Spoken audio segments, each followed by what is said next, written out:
দেশের ৮ বিভাগে বয়ে যাচ্ছে মৃদু থেকে মাঝারি তাপপ্রবাহ। সারা দেশে চলমান এই তাপপ্রবাহ আরও কয়েকদিন থাকবে। ঢাকা, রংপুর, রাজশাহী, ময়মনসিংহ, খুলনা, বরিশাল, চট্টগ্রাম ও সিলেট বিভাগের উপর দিয়ে বয়ে যাওয়া মৃদু থেকে মাঝারি তাপপ্রবাহ অব্যাহত থাকতে পারে।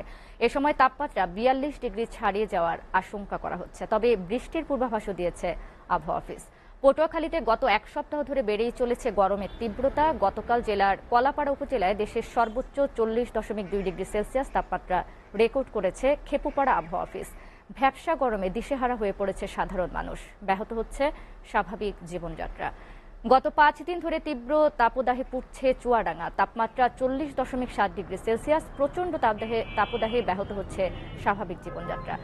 টানা তীব্র তাপপ্রবাহে নাকাল হয়ে পড়ছে যশোরের সাধারণ মানুষের জনজীবন। তীব্র এই গরমে সবচেয়ে বিপাকে পড়েছে খেটে খাওয়া মানুষ।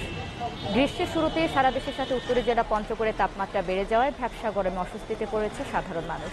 বিশেষ করে শ্রমজীবী মানুষ ও কৃষকরা বেকায়দা পড়েছে।